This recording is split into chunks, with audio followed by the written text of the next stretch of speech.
साथियों नमस्कार, स्वागत आप सबों का बिहार स्टेट को लेकर के इस नए वीडियो में। इस वीडियो में हम लोग बात करेंगे चूँकि कल से जब बिहार सरकार के माध्यम से जो अधिसूचना जारी की गई थी और उस अधिसूचना के आने के बाद चूँकि उसमें शारीरिक शिक्षा और स्वास्थ्य अनुदेशक को लेकर के सरकार ने एसटीईटी के मार्क्स को आधार बनाया कि एसटीईटी मार्क्स के आधार पर बहाली की प्रक्रिया आगे बढ़ेगी और उसको लेकर के अभ्यर्थी कई प्रकार से कयास लगा रहे हैं। कई लोग गुमराह करने का जो उन लोगों का मंसूबा होता है उसमें वो लोग सफल होते हुए नज़र आने का प्रयास कर रहे हैं। कई विद्वान अभ्यर्थी हैं जो कि इस बात को कह रहे हैं कि अब सरकार जो है एसटीईटी मार्क्स पर ही बहाली जो है आगे करने वाली है, परंतु ये देखना और ये समझना ज़रूरी है कि क्या एसटीईटी मार्क्स पर बहाली संभव है, क्या गवर्नमेंट ऐसा स्टेप ले सकती है। अगर एसटीईटी सबसे पहली बात मैं इस वीडियो में कई जो सरकार के माध्यम से जो हलफनामा है कोर्ट में उसको भी मैं आपको दिखाऊंगा, कई लॉजिकल बात बताने का प्रयास करूंगा। आप हमसे सहमत और असहमत हो सकते हैं, परंतु अगर आप हमारी बातों से सहमत होंगे तो इस वीडियो को लाइक करके ये ज़रूर बताने का प्रयास करें कि आप हमारी बातों से सहमत हैं। देखिए, सबसे बड़ी बात है कि गवर्नमेंट ने कोर्ट में हलफनामा भी दिया है इस मैटर को लेकर के, वो मैं आपको दिखाऊंगा, परंतु सावधान रहना है। कुछ ऐसे जो चंद कुछ विद्वान हैं जिनसे जो लोग लगातार इस बात का गुमान करते हैं कि सरकार जो है उन्हीं के अकॉर्डिंग कार्य कर रही है, परंतु अभी तक अगर आप देखें तो 26 जून का जो लेटर निकला है जिसमें कि मेरिट और नॉट इन मेरिट को जो अर्थहीन बताया गया है, उसमें कहीं से भी अभी तक कोई बदलाव नहीं हुआ है, परंतु अभ्यर्थी अपने मन में जरूर बदलाव की स्थिति उत्पन्न करते हैं। कोर्ट में केस की सुनवाई नहीं हो पा रही है और ना ही केस को लिस्टिंग में लाने का प्रयास किया जाता है, परंतु कई प्रकार की बातें होती हैं बाहर, कोर्ट रूम के बाहर। एसटीईटी मार्क्स पर बहाली संभव है और नहीं है, ये जानने से पहले आपको ये जानना बेहद आवश्यक है कि अगर एसटीईटी मार्क्स पर ही गवर्नमेंट को बहाली, क्या शिक्षा विभाग में अधिकारी जो बैठे हुए उन्हें ये बात नहीं पता है कि जो लोग नॉट इन मेरिट में रह गए थे सरकार की बीएसईबी की गलती के कारण, क्या उनके मार्क्स कम है तभी तो वो लोग नॉट इन मेरिट में थे। अगर सरकार स्टेट मार्क्स पर बहाली करनी होती, क्यों नहीं कर सकती है, उसका भी मैं तर्क दूंगा आपको। तो ऑब्वियस है कि सरकार कहीं ना कहीं इनडायरेक्टली जो है क्वालिफाई को बाहर करने का विचार कर रही है। अगर ऐसे बात अगर होता तो ऐसा कहीं से ये विवाद का एक जड़ हो जाएगा, इसलिए ऐसा स्टेप गवर्नमेंट मेरे अकॉर्डिंग नहीं लेने वाली है कोई भी, ये सब दूर की कौड़ी है। और आगे हम अगर बात बताएं आपको लॉजिकल पॉइंट ऑफ व्यू से, तो सबसे पहले आप कल जो निकला था आपको अधिसूचना, उस अधिसूचना की ओर अगर आप सबसे पहले चले तो अधिसूचना में ही एक बात जो है वो स्पष्ट की गई थी कि नियमावली 2020 जो है उसी के आलोक में ये सारी प्रक्रियाएं की जा रही हैं। 26 जून के लेटर को भी अगर आप ध्यान से पढ़ेंगे तो उसका शायद 4 नंबर या 5 नंबर कंडिका आपको यह बताता है कि जो नियोजन इकाई है वो मेरिट बनाएगी और किसके निर्देश पर बनाएगी, नियमावली के आधार पर। जो नियमावली के जो संगत नियमावली है उसके जो दिशा निर्देश है उसके आधार पर वो मेधा सूची बनेगी। अभी तत्काल नियमावली क्या आपको बताता है, नियमावली 2020 रन कर रहा है और 2020 ये बताता है कि बीए और बीएड के मार्क्स पर ही बहाली होनी है। तो शिक्षा विभाग के अधिकारी जो हैं इस बात से बिल्कुल अवगत हैं कि नियमावली उन्हें क्या बताता है। कई लोग ये बात बोलते हैं कि नियमावली में परिवर्तन हो जाएगा। कई आप लोग को पता है कि जो परिवर्तन होना है, मैंने शुरू भी बताया कि परिवर्तन होगा तो 80,402 अभ्यर्थियों पर लागू होगा। कोई अगर ये सोचता है कि उस परिवर्तन से चंद लोगों को फ़ायदा मिलेगा तो ऐसा नहीं है। फ़ायदा होगा तो सबों को होगा, नुकसान होगा तो सबों को होगा। गवर्नमेंट की जो पॉलिसी होती है वो केवल एक लोगों को ध्यान में रख करके नहीं बनाया जाता है। गवर्नमेंट अपनी पॉलिसी को पूरे जो सर्वजन हिताय सर्वजन सुखाय की नीति को लेकर के ही आगे बढ़ने का प्रयास गवर्नमेंट करेगी, अगर उन्हें बहाली की प्रक्रिया को शांतिपूर्वक ढंग से अगर आगे बढ़ाना है तो। 80,402 पर वो जो नियम होगा, जो गवर्नमेंट अगर कल को बदलाव करती है जिनके कथनानुसार, तो चले 80,402 पे वो लागू होगा और ये भविष्य के गर्त में है, इसमें अभी कहीं से डिस्कशन करने की आवश्यकता नहीं है। तत्काल जो है वो बीए और बीएड है जिसके आधार पर बहाली की प्रक्रिया आगे बढ़ेगी। अगर हम बात कर ले शारीरिक शिक्षा स्वास्थ्य अनुदेशक को लेकर के कि उसमें स्टेट मार्क्स को लेकर के जो है सरकार ने कहा है कि एसटीईटी मार्क्स के आधार पर बहाली की प्रक्रिया आगे बढ़ेगी और इसके बाद से अभ्यर्थी लगातार कन्फ्यूजन में है कि आखिर प्रक्रिया आगे कैसे बढ़ेगी। क्या बाकी 15 विषयों की जो बहाली है वो एसटीईटी मार्क्स के आधार पर ही होगी, और अगर ऐसा होता है तो क्या सरकार ऐसा कर पाएगी। मैं अपना पॉइंट ऑफ व्यू अगर इसमें बताऊं तो आप इसमें देखिएगा कि जो नियमावली 2020 थी उसमें कहीं से ये चर्चा नहीं थी कि शारीरिक शिक्षा और स्वास्थ्य अनुदेशकों की बहाली कैसे होगी। इनको लेकर के यहाँ भी क्लियर किया गया कल के अधिसूचना में भी कि यह प्रावधानित था, यह प्रावधानित है, नियमावली की बातें हो रही है कि अनुदेशकों के पदों पर नियुक्ति की प्रक्रिया संबंधित दिशा निर्देश जो है वो प्रशासनिक विभाग द्वारा अलग से निर्गत किया जाएगा। यानी कि उस नियमावली का उल्लेख करते हुए ये बातें बताई जा रही हैं कि उसमें इन बातों की चर्चा थी कि जो नियुक्ति की प्रक्रिया है उससे संबंधित दिशा निर्देश है कि कैसे बहाली होगी। अगर आप नियमावली 2020 देखेंगे तो उसमें ये चीज़ें क्लियर की गई हैं कि माध्यमिक और उच्च माध्यमिक में शिक्षकों की बहाली कैसे होगी। प्रारंभिक की अगर आप नियमावली देखेंगे उसमें ये चीज़ें स्पष्ट की गई हैं कि प्रारंभिक और माध्यमिक स्कूलों में शिक्षकों का चयन कैसे होगा। अब प्रधानाध्यापक की बहाली को लेकर के अगर आप देखेंगे तो उनके लिए भी जो नई नियमावली बनी है उसमें इन बातों का उल्लेख है कि उनकी बहाली की प्रक्रिया कैसे होगी, यानी कि चयन की प्रक्रिया क्या होगी। सर्विस रूल जो है वो ये आपको ये बताता है कि चयन की प्रक्रिया क्या होगी। और सर्विस रूल 2020 जो है, जो कि अगस्त 2020 में लागू हुआ था, वो ये स्पष्ट रूप से ये बताता है कि बीए और बीएड के मार्क्स पर ही ये बहाली आगे बढ़ेगी। परंतु यहाँ पर अभ्यर्थी अब जो है यहाँ पर चूंकि इनको बाद में ये चीज़ लागू करना था, दिशा निर्देश बाद में देना था, वहाँ पर कोई उल्लेख नहीं था, तो नियमावली का कहीं उल्लंघन की बातें भी यहाँ पर नहीं आ रही थी। तो गवर्नमेंट ने एक अधिसूचना जारी कर दी। चूँकि ये पहला चरण गवर्नमेंट ने इसे माना है और ये पूरी तरीके से अलग है। ये बहाली को एसटीईटी के अन्य बहालियों के साथ जोड़ना, भले ही विज्ञापन साथ में आया है, बस इतना ही सिमिलरिटी है, बाकी सिमिलरिटीज़ नहीं है। इनकी सैलरी जो है वो उनको 8,000 रुपये का नियत वेतनमान मिल रहा है, वार्षिक 200 रुपये की इनकी वृद्धि है। ये बहाली अंशकालिक है। आपकी बहाली जो है वो आप समझ रहे हैं कि आपको पूर्ण ग्रेड पे के आधार पर जो है वेतनमान मिलेगा। आपकी बहाली जो है वो अंशकालिक नहीं है। ये सभी चीज़ों को आपको ध्यान में रख करके ये चीज़ें तय करनी होगी कि ये बहाली और एसटीईटी के अन्य विषयों की बहाली जो है वो सेम है या डिफरेंस है। ठीक है, तो कई मायनों में ये डिफरेंस है और इनको लेकर के नियमावली में कोई चर्चाएं नहीं थी। और ये अलग से जो दिशा निर्देश जारी करना था, गवर्नमेंट ने उसे जारी कर दिया और अब इसके आधार पर बहाली की प्रक्रिया आगे बढ़ेगी। इसमें कहीं से कोई पेंच नहीं था, इसमें मेरिट नॉट मेरिट का कोई लफड़ा नहीं है। गवर्नमेंट के पास कोई ऐसी इसमें बाधा नहीं थी। गवर्नमेंट ने एक रूल निकाला कि भाई अब इनकी जो योग्यता परीक्षा है, सीट से कम इनका रिजल्ट है, उसके आधार पर इनकी बहाली होगी। परंतु क्या एसटीईटी के 15 विषयों का जो रिजल्ट है उस पर क्या सरकार, ये संभव है कि सरकार एसटीईटी मार्क्स पर बहाली ले सकती है? मैं आपको गवर्नमेंट का काउंटर दिखाता हूं, जो कि 12,481 के केस में ही वो काउंटर दिया गया था। आप लोगों को उसके कुछ पॉइंट से मैंने रूबरू करवाया था, आज भी मैं कुछ पॉइंट से रूबरू करवाऊंगा। गवर्नमेंट ने ये बताया है कि आखिर वो नियोजन इकाई मेरिट क्यों बनाती है, गवर्नमेंट पहले से किस प्रकार से एसटीईटी कंडक्ट करवाते आई है और उसका आधार क्या है एसटीईटी कंडक्ट करवाने का। उस सारा डिक्लेरेशन गवर्नमेंट ने इस 52 पन्ने के अपने हलफनामे में दिया है। और इस हलफनामे में गवर्नमेंट ने क्लियर स्पष्ट रूप से कहा है कि राइट टू कंसिडरेशन है, राइट टू कंसीडर है, राइट टू अपॉइंटमेंट नहीं है। आपको ये एग्जामिनेशन जो है राइट टू अपॉइंटमेंट का जो है वो एग्जामिनेशन नहीं है। और अगर गवर्नमेंट एसटीईटी मार्क्स के आधार पर अगर बहाली करती है तो फिर वो राइट टू कंसीडर ना होकर के राइट टू अपॉइंटमेंट हो जाएगा। फिर वो राइट टू अपॉइंटमेंट अगर होता है तो फिर आपका सर्विस कंडीशन जो बताता है कि बीए और बीएड के आधार पर बहाली होनी चाहिए, फिर वो बीए और बीएड कहाँ से हो गया? फिर तो आपको अलग से एक सर्विस रूल तैयार करना पड़ेगा।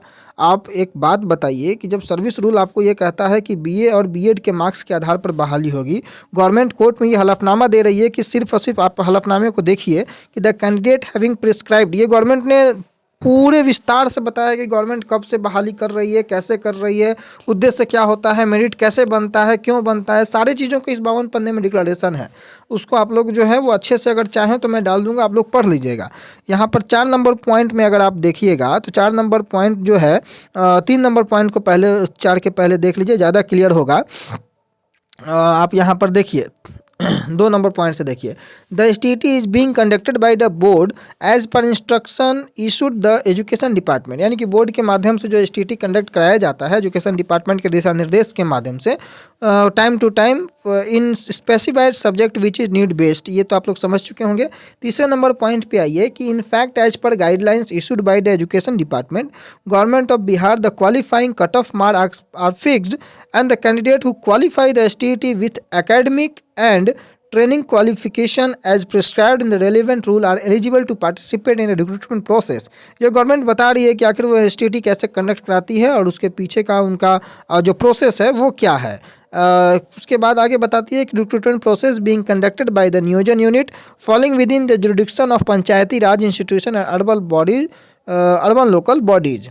4 नंबर पॉइंट जो है उसमें आप देखिए जो इंपॉर्टेंट है कि the candidate having prescribed academic training and STET qualification have liberty to apply for recruitment as secondary senior secondary in one or all the niyojan unit throughout the state of Bihar and the respective unit considering the marks obtained by the respective candidate in the किसको consider करने की बातें कही जा रही है यहाँ पर। यहाँ देखिए कि अभी तक जो बहाली होते आई है वो बहाली किया जाता है कि जो कि अगर एसटीईटी मार्क्स में एसटीईटी में कोई कैंडिडेट अगर क्वालिफाई है तो उसको लिबर्टी है कि वो हर नियोजन इकाई में एक या सभी नियोजन इकाई में जो है वो प्रक्रिया में हिस्सा ले सकता है और वो नियोजन इकाई जो है उसके मार्क्स को कंसिडर करके उसके मार्क्स को कौन कौन से मार्क्स को तो उसके academic training and STT certificate, the merit list is being prepared and accordingly who come within the zone is consideration are recruited.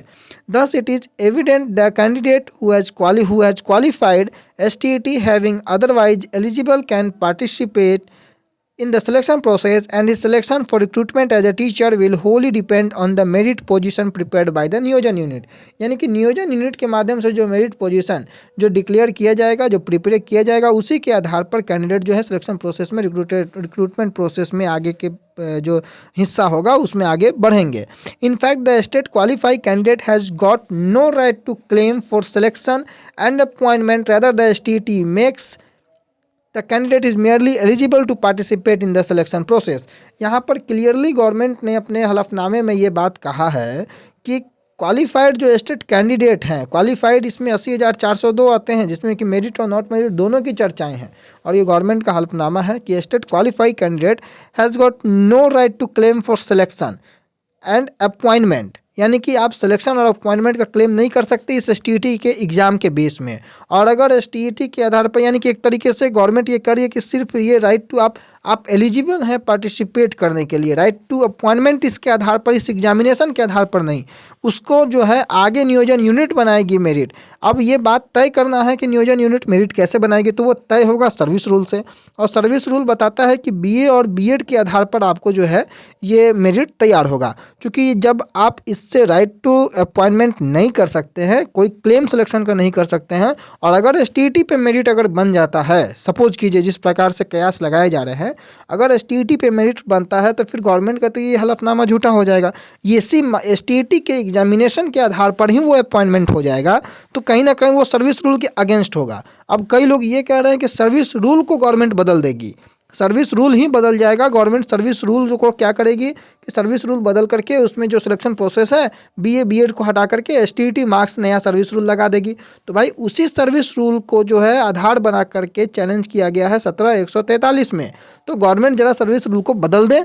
Court में जब मामला जो है वो पेंडिंग है लंबित है उस प्रक्रिया में आप ज़रा सोचें कि गवर्नमेंट एक और वो कहते हैं कि गवर्नमेंट सर्टिफिकेट बांट के दिखा दे क्योंकि कोर्ट में तो वो मैटर है तो गवर्नमेंट एक सर्टिफिकेट नहीं बांट रही है तो गवर्नमेंट ज़रा नियमावली बना दे, नियमावली बना के गवर्नमेंट दिखा दे कि भाई STT मार्क्स के आधार पर बहाली होगी। जब तक मसला कोर्ट में है तब तक आप खुद से स्वतः सोचें कि कंडिका 2 और कंडिका 12 को जो चैलेंज किया गया है आधार बनाया गया है कि उसमें जो नियमावली है उस नियमावली के यानी कि जो सर्विस रूल है उसके अगेंस्ट ये 2 और 12 है। जब सर्विस रूल को आप बदल दीजिएगा तो फिर वो कोर्ट में जो सर्विस रूल को जो चैलेंज किया गया उसको आधार बना करके विज्ञापन पे चैलेंज किया गया। क्या आपको लगता है कि गवर्नमेंट इतनी आसानी से उस सर्विस रूल को बदल देगी? और उसी सर्विस रूल में ये कहा गया है कि BA और B.Ed के मार्क्स के आधार पर बहाली होगी और वो सारी प्रक्रिया 17(143) में मेंशन है। तो गवर्नमेंट के पास तो अधिकार है जिस प्रकार से ये लोग कहते हैं तो गवर्नमेंट बदल दे, उस रूल को जरा बदल के दिखा दे, हम भी देखें कि गवर्नमेंट कैसे बदल दे रही है। और बदल देगी तो अच्छा है कि स्टेट मार्क्स पर गवर्नमेंट अगर इतना उन्हें लगता है कि गवर्नमेंट बदल सकती है तो बदल के उनकी बहाली स्टेट मार्क्स पे कर ले। उसके बाद 17(143) हो चाहे जो भी मसला कोर्ट में हो तो आगे कोर्ट अगर गवर्नमेंट कोर्ट में होने के कारण एक सर्टिफिकेट नहीं दे रही है, एक सर्टिफिकेट इशू नहीं कर रही है उनके अनुसार, वो कहते हैं कि गवर्नमेंट सर्टिफिकेट दे के दिखा दे, तो फिर यही बात है कि गवर्नमेंट सर्विस रूल में जो है वो STT मार्क्स को अभी जब तक सुनवाई की प्रक्रिया पूरी नहीं हो रही है तो STT मार्क्स के आधार पर सर्विस रूल बना के दिखा दे। इस सर्विस रूल को पास करे गवर्नमेंट, एक नया सर्विस रूल लगा दे जिसमें BA B.Ed को हटाए और STT मार्क्स को लगा दे। जरा हम लोग भी तो देखें कि गवर्नमेंट कैसे कर देती है। हलवा है क्या? जब मन में आया, जब कोई भी प्रक्रिया को आप अपने अनुसार बदल दें, ठीक है, गवर्नमेंट के पास राइट है, परंतु गवर्नमेंट एक ही कार्य कर सकती है कि 80,402 को नियोजन इकाई भेजेगी और नियोजन इकाई में ही मेरिट बनेगा और BA B.Ed के आधार पर ही सर्विस रूल बोलता है मेरिट बनाने के लिए और उसी के आधार पर मेरिट बनेगा। अब उसमें गवर्नमेंट क्या चेंज कर सकती है वो आगे देखने वाली बात होगी। ये भविष्य के गर्त में है ये सारी प्रक्रियाएँ, अभी से कयास लगाना उचित नहीं होगा क्योंकि गवर्नमेंट ने एक बार नहीं कई बार जो है इस चीज़ को क्लियर किया है कि जो बहाली की प्रक्रिया होगी उसमें हिस्सा 80,402 अभ्यर्थी लेंगे और स्टेट के मार्क्स को कंसिडर नहीं करने का एक बहुत बड़ा रीज़न 2011 के अभ्यर्थी भी हो जाएंगे। उनका मिनिमम कट ऑफ अलग है, 2019 के अभ्यर्थी का मिनिमम कट ऑफ अलग है। अगर स्टेट मार्क्स पर बहाली होने लगे तो 2019 के मेरिट वाले कई अभ्यर्थी बाहर हो जाएंगे और 2011 के अभ्यर्थी जो इनका मिनिमम मार्क्स क्वालिफाइंग 90 था, आप जा कर के उठा कर के देखिए, जो लोग ये रोना रोते हैं तो आपको ये पता होना चाहिए कि यहाँ पर 68 नंबर में भी लोग जो है वो मेरिट में है और वहाँ मिनिमम जो लोग हैं जो कि 90 नंबर ला करके हैं, 60% में 90 नंबर। तो आप समझ सकते हैं कि जब एसटीईटी मार्क्स पे बहाली होनी है और उस समय का जो पैटर्न था क्वेश्चन का, वो क्वेश्चन का पैटर्न 2011 में कैसा था आप लोगों ने देखा होगा। वहाँ 120 नंबर, 115 नंबर, 110 नंबर लाना बड़ा आसान कार्य था। इस बार के एसटीईटी में 75 नंबर और 80 नंबर लाना बड़ा मुश्किल कार्य था।